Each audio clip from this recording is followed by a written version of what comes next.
పెద్ద దస్తగిరి అనేటువంటి వ్యక్తి చనిపోవడానికి కారణం స్పష్టంగా ఇన్సిడెంట్ జరుగుతానే ఆ యొక్క సంఘటన జరుగుతానే మొట్టమొదటగా ఇచ్చినటువంటి స్టేట్మెంట్ ఏదైతే ఉందో దానికి అత్యంత ప్రాధాన్యత ఉంటుంది, అత్యంతంగా దాని విశ్వసనీయత ఉంటుంది.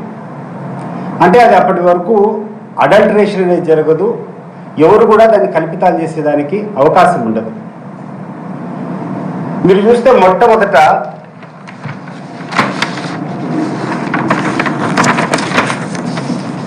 This is the complaint.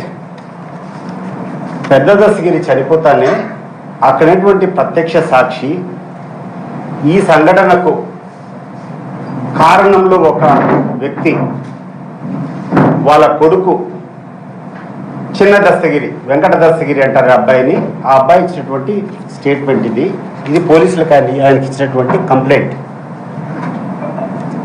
ఈ కంప్లైంట్లో స్పష్టంగా ఈ చిన్న దస్తగిరి ఏమని చెప్తారంటే,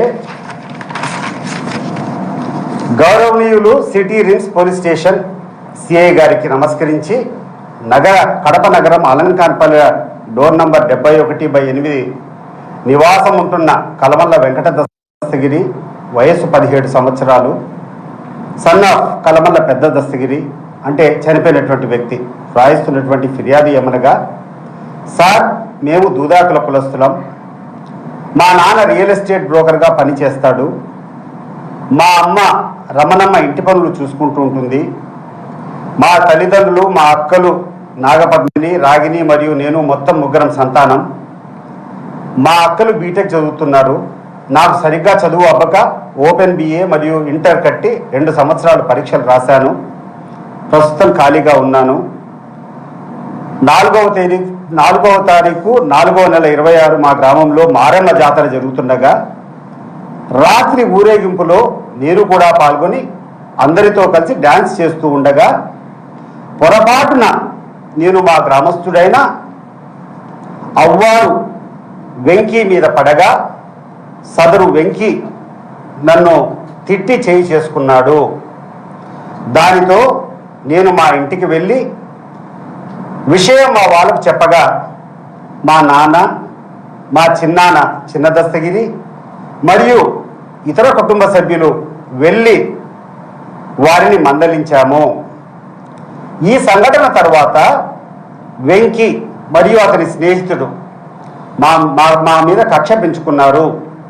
తర్వాత నిన్న అనగా 5/4/2026 తారీఖున రాత్రి సుమారు 10 గంటల సమయంలో నేను వీధిలో నుండి ఇంటికి వస్తూ జెడ్పీ హై స్కూల్ వద్దకు వచ్చేసరికి అక్కడ వెంకీ స్నేహితులు అయిన వనపర్తి వెంకటేష్, మనోహర్లు ఉండి నాతో గొడవపడి నా మీద చెయ్యి చేసుకొని, నువ్వు మీ నాన్నకు చెప్పుకుంటావు కదా, ఇప్పుడు ఎవరికి చెప్పుకుంటావో చెప్పుకోపో అని బెదిరించడంతో నేను ఆ విషయాన్ని మా నాన్నకు ఫోన్ చేసి చెప్పగా మా నాన్న, మా చిన్నాన్న ఇంకా కొంతమంది బంధువులు వచ్చి వారిని మందలించారు. దానితో వెంకటేష్, మనోహర్, సురేంద్ర ఆలియాస్ జాకీ మరియు ఆనంద్తో కలిసి మాతో గొడవపడి కట్టెలు, కత్తలు, రాడ్స్ తీసుకొని మిమ్మల్ని చంపితే దిక్కెవరని దాడి చేయగా ఈ దాడిలో మా చిన్నాన్నకు కటారు దస్తగిరి, కటారు మౌలాలమ్మ, చాగల్మరి సిద్ధయ్య, సంటెక్క అనే వారికి గాయాలయ్యాయి. చుట్టుపక్కల వారు కల్పించుకొని మీరు ఎలా బలుకుతారో చూస్తామని అక్కడి నుంచి వెళ్ళిపోయారు.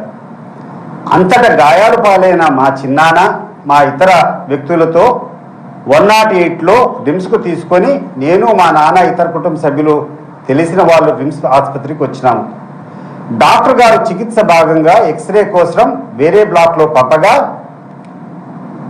మేము గాయాలు తగిలిన వాళ్ళను ఎక్స్రే తీయించి తిరిగి ఓపీ బ్లాక్ వైపు నుండి క్యాజువాలిటీ బ్లాక్ వైపు వస్తుండగా ఈ దినం 6/4/2026 తెల్లవారుజాము సుమారు 3 గంటల సమయంలో ఆసుపత్రి ఆవరణలో మా కోసం ఎదురు చూస్తూ ఉండిన రవి, రాజు, అవ్వారు వెంకీ, సురేంద్ర ఆలియాస్ జాకీ, మనోహర్ ఇంకా కొంతమంది మా దగ్గరకు వచ్చి చంపండి రాయి నా కొడుకులను అంటూ మా నాన్న పెద్ద దస్తగిరి, మా నాన్న చిన్న దస్తగిరిలపై తమ చేతులతో ఉన్న కత్తులతో మా నాన్న కడుపు మీద, ఎద మీద, ఇతర చోట్ల పేగులు బయటకు వచ్చే విధంగా పొడిచారు. This is the complaint given by ఎవరైతే ఈ యొక్క మొత్తం ఈ జరిగినటువంటి సంఘటనకు బాధ్యుడున్నాడో ఆ పెద్ద దస్తగిరి కుమారుడు ఇచ్చినటువంటి కంప్లైంట్. దీన్ని పక్కన పెట్టి రకరకాలుగా ఈరోజు ఈనాడు పేపర్ చూస్తే అసలు ఈ పేపర్ ఉండేది దేనికి అనిపిస్తుంది. గడిచిన 4 రోజుల నుంచి ఇదంతా హెడ్లైన్స్. ఈ పేపర్లో ఫస్ట్ పేపర్లో హెడ్లైన్స్ ఏంటంటే జగన్ రెడ్డి కనుసన్నల్లో పెద్ద దస్తగిరి హత్య. ఈనాడు ఇంకొక పేపర్ లేదు, దాంట్లో సవిత ఫస్ట్ హెడ్లైన్స్ ఇది రాత్రి హత్యలు, తెల్లారక శవాల దగ్గర మొసలి కన్నీళ్లు హెడ్లైన్స్ ఈనాడులో. తరువాత ఈరోజు ప్రభుత్వ భూమిపై రుణానికి నిత్యానందరెడ్డి పన్నాగం హెడ్లైన్స్. అసలు ఎక్కడికి పోతాండ్రు ఈ పత్రికలు? అసలు ఏమి చేయాలనుకున్నారు, ఏమి చూపించాలనుకుంటున్నారు నాకు అర్థమే కావడంలే. మీ వార్తాపత్రికలు ఉండేది ఈ దేశంలో, ఈ రాష్ట్రంలో ఏ రకంగా ప్రజలకు మేలు జరుగుతున్నాయి, ఏ వాతావరణంలో చెప్పేదానికి పత్రికలు ఉంటే, మీ పత్రికల్లో ప్రధానంగా ఏ రకంగా లింకప్ చేసి వైఎస్ఆర్ కాంగ్రెస్ పార్టీకి అప్రతిష్ట పాలు చేయాలా, ఏ సంబంధం లేదు ఏదో ఒక తోకను పట్టుకొని జగన్మోహన్ రెడ్డికి అంటగట్టాలనేటువంటి ప్రయత్నాలు తప్పితే ఇంకేమైనా ఉన్నాయా అని అడుగుతున్నా. నిన్న అనకాపల్లికి పోయినాడు ముఖ్యమంత్రి చంద్రబాబు నాయుడు గారు. ఆడ ఏదో పబ్లిక్ కార్యక్రమం, ఏదో నువ్వు చేసేటువంటి మేలో నీ డెవలప్మెంట్ ఏదో మాట్లాడాల్సినటువంటి పరిస్థితులు ఉంటే అది వదిలిపెట్టి వివేకానంద రెడ్డి హత్య కేసు దగ్గర నుంచి అలిపిరిలో జరిగినటువంటి సంఘటన వరకు మాట్లాడుతూ ప్రతి ఒక్క దానికి వైఎస్ఆర్ కాంగ్రెస్ పార్టీనో జగన్మోహన్ రెడ్డో ఎవరో లింకప్ చేసేటువంటి ప్రయత్నాలు జరుగుతూ ఉన్నాయి. సార్ చంద్రబాబు నాయుడు గారు ఎందుకు ఇంత అరాచకానికి పాల్పడుతాడో? అరాచకం కాదా ఇది? 76 సంవత్సరాలు, ఇటీవల నిన్న మనలో చూసిన పేపర్లో 76 సంవత్సరాలు పూర్తయినాయి మీకు. ఎవరం శాశ్వతం కాదు, ఏదో ఒక రోజు పోవాల్సిందే. మామూలుగా వయసు పెరిగే కొద్దీ చాలా బాధ్యతగా వ్యవహరిస్తాం, 10 మందికి జవాబుదారీగా ఉండేదానికి ప్రయత్నం చేస్తాం. వయస్సు మీరిపోయే కొద్దీ మనం ఈ లోకాన్ని విడిచిపెడతాము. పోయినప్పటికీ ఇక్కడటువంటి పాపాల నుంచి కూడా రక్షాలన చేసుకొని వీలైనంత కాడికి ఏదైనా పొరపాట్లు తక్కువ చేస్తే దాన్ని ప్రాయశ్చిత్తం చేసుకుంటూ రామకృష్ణ అని చెప్పుకొని వీలైన కాడికి సన్మార్గంలో మా ప్రయాణం చేసేదానికి ఎవరైనా ప్రయత్నం చేస్తాం. కానీ చంద్రబాబు నాయుడు గారి ఈ శక్తి ఏందో, ఈ కుట్ర ఏందో, ఈ కుట్రలు చేసేదానికి ఆయనకునేటువంటి మనసు ఏందో, వయసు పెరిగే కొద్దీ కొంత వివేకంతో మాట్లాడాల్సింది పోయి ఇంత చౌకబారుగా, ఇంత నీచంగా, ఇంత నికృష్టంగా జరిగిన ప్రతి చిన్న సంఘటన కూర్చొని జగన్మోహన్ రెడ్డి గారిని లేకుంటే వైఎస్ఆర్ కాంగ్రెస్ పార్టీని లింకప్ చేసి మాట్లాడడం నీకు సిగ్గుచేటుగా అనిపించడం లేదా సార్?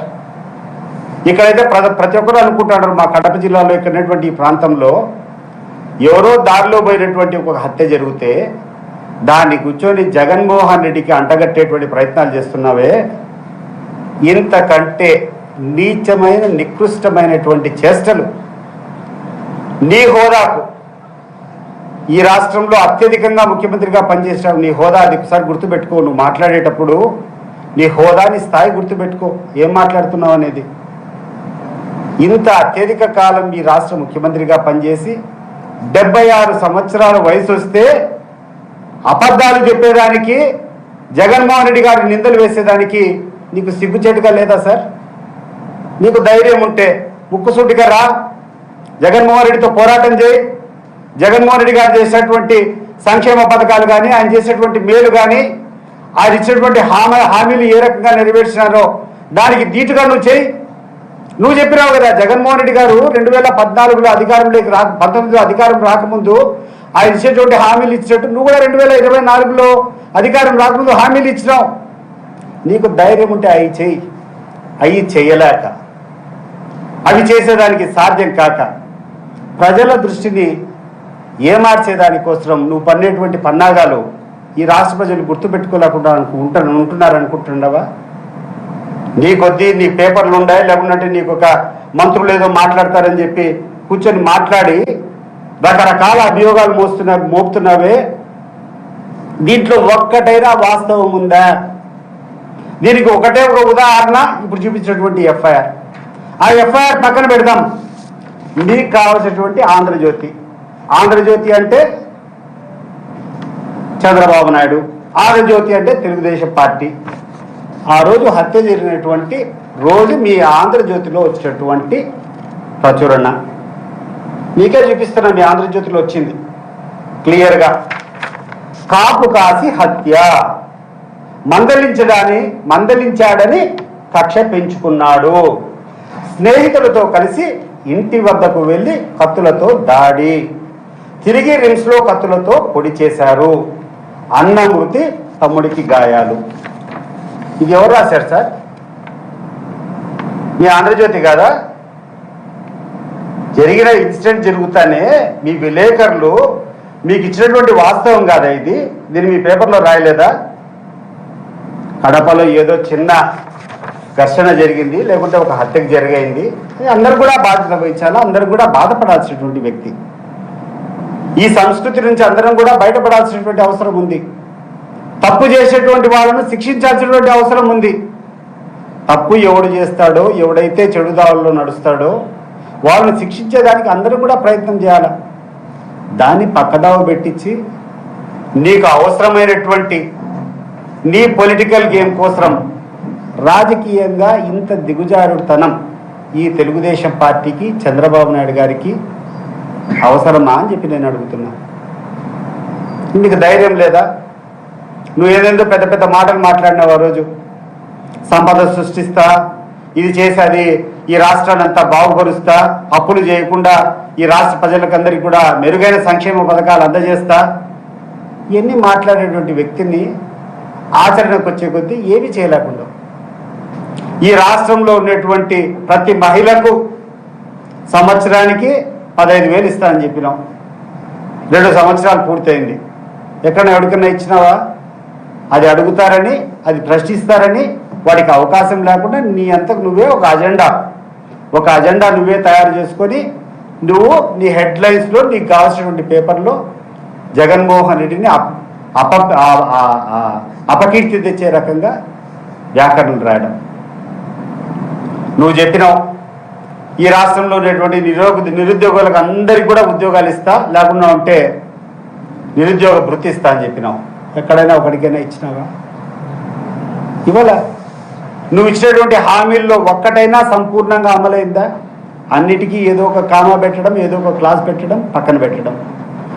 మేజర్ ఏవైతే నీ హామీలు ఇచ్చినావో అవి అసలు ఇంతవరకు టేకప్ కూడా చేయలే. ఈరోజు మీరు చేసేటువంటి కార్యక్రమాలు ప్రజలంతా అసహించుకునేటువంటి రకంలో ఉంది. ఈరోజు మెడికల్ హాస్పిటల్స్ తీరును మీరు ఏ రకంగా ప్రైవేట్ పరం చేయాలని చెప్పి ఆలోచన చేశారో రాష్ట్ర ప్రజలంతా ఉన్నారు, మిమ్మల్ని చీకొట్టారు, మిమ్మల్ని. దాంట్లో నుంచి బయటపడాలి నువ్వు. దాంట్లో నుంచి బయటపడేదానికి రోజుకు ఒక కారణం. ఆ తర్వాత మా పార్టీ మా నాయకుని కుటుంబ సభ్యులను ఒకరినైతే నువ్వు లోపరుచుకొని నీకు అవసరమైనప్పుడంతా నువ్వు ఎప్పుడైతే గడ్డు కాలంలో ఉంటావో, నువ్వు ఎప్పుడైతే ఆపదల్లో ఉంటావో ఈ యొక్క కేసులను ముందరికి తీసుకొని పెట్టి నీ ఈనాడు పేపరు, నీ ఆంధ్రజ్యోతి పేపర్లో హెడ్లైన్స్. నేను అడుగుతున్నాను, ఎక్కడికి పోతున్నాం? ఇది ఏం సాంప్రదాయం ఇది? ఇటీవల కాలంలో ఆ యొక్క మన మాచర్ల కాన్స్టిట్యున్సీలో గుండ్లపాడు అనేటువంటి విలేజ్లో ఒక హత్య జరిగింది. ఇద్దరు తెలుగుదేశం పార్టీ వర్గంలో ఉన్నటువంటి వాళ్ళు 2 వర్గాలుగా విడిపోయి ఒకరికొకరు సరిపోకుండా